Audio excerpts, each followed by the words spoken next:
Hello, আশা করি সকলেই ভালো আছেন। দেশ ও দেশের বাইরে থেকে যারা আমার ভিডিওটি দেখছেন তাদেরকে জানাই আন্তরিক শুভেচ্ছা ও অভিনন্দন। তো আজকে চলে এসেছি আর একটা নতুন ভিডিও নিয়ে। সেটা হলো আমাদের ছাদ বাগানে আজকে যেটা 2 থেকে 4 দিন ধরে প্রচুর পরিমাণ বৃষ্টি হচ্ছে, এই কারণে আমাদের ছাদ বাগানে প্রচুর পরিমাণ বলতে আগের মতন ফোটে না, তাও এখন মানে আজকে ভালোই ফুটেছে। যেহেতু আজকে ফুলগুলো এখনও পাড়া হয়নি, সেই কারণে ফুলগুলো রয়েছে। আর আমাদের ছাদ বাগানের এই হলো আমাদের ছাদের যে সবচেয়ে বড় গাছটা বেল গাছ, ওই বেল গাছের যে বেলগুলো এসেছে সেই বেলগুলোকেও দেখিয়ে নিলাম। এই তো এইগুলো হলো আমাদের ছাদ বাগানের মানে যে ফুল গাছগুলো। এখন আপনাদের ফুল গাছগুলো এক এক করে সবগুলো গাছ দেখাবো। প্রত্যেকটা গাছে গাছেই প্রায় 2 থেকে 3টে করে ফুল ফুটেছে, যদিও লাল ফুলটা একটু কমই ফুটেছে। লাল ফুলের তুলনায় যতগুলো ফুল রয়েছে, চন্দন জবা, সাদা জবা, রক্ত জবা, ঝুমকা জবা, অনেকগুলো ফুলই প্রায় ফুটেছে।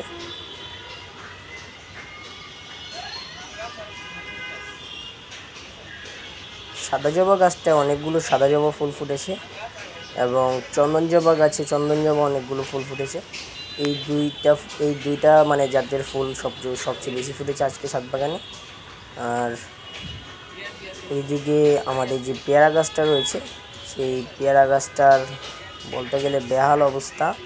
আমার মনে হয় না আমাদের ছাদ বাগানে যেই মানে আমি যেই গাছগুলো লাগাই কলম করা গাছগুলো মনে হয় না আমি মানে আমার হাতে হয়তো বা হয় না।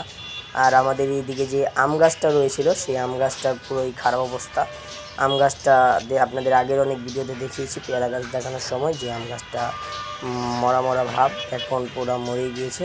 পরে আমার হয়তোবা মা অথবা বাবা এই গাছটাকে কেটে দিয়েছে।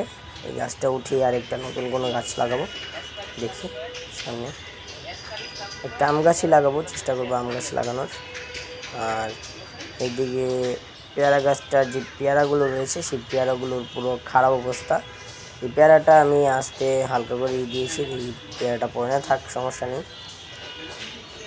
পেয়ারাগুলো কেন জানি বড় হচ্ছে না সেটা আমি বুঝতে পারছি না। এই দুইটা পেয়ারাও ওই পেয়ারাটার মতন কালো হয়ে যাচ্ছে আস্তে আস্তে। কী জানি হয়েছে, কি একটা রোগ হয়তো বা, কোনো জীবাণু হয়েছে হয়তো বা। আর ওই দুইটা পেয়ারাও আস্তে আস্তে হয়তো বা কালো হয়ে যাবে, এখন ঠিকভাবে বোঝা যাচ্ছে না, কিন্তু হয়তো বা সামনে বোঝা যাবে। বুঝতে পারছি না যে কেন পেয়ারার গাছগুলো বড় হচ্ছে না, মানে পেয়ারাটা বড় হচ্ছে না। এই দুইটা পেয়ারাই হয়তো বা বড় হলে হতে পারে। আর এগুলো দেখি পেয়ারাগুলো পেরে ফেলবো।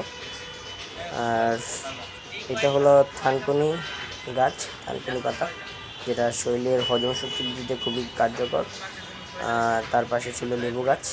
আর এদিকেও এই কাঠ টগর হয়তো বা এটাকে বলে।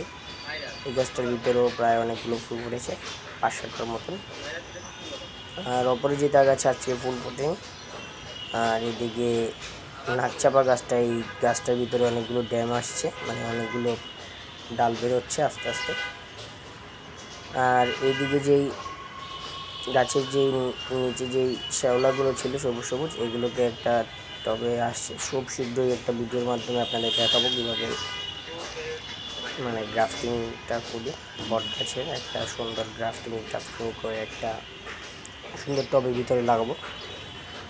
আর এদিকেও একটা সাদা ফুল ফুটছে, ডালটা ভেঙে যাওয়ার পরবর্তীতে লাগিয়ে দেওয়া হয়েছিল, ফুলই ছিল, ফুল ফুটে গিয়েছে আজকে। তবে এই ছিল ভিডিও, সামনের কোনো ভিডিওতে দেখা হবে নেক্সট কোনো টপিক নিয়ে। সে পর্যন্ত আপনাদের গাছপালা ভালো থাকুক, সুস্থ থাকুক, বাই।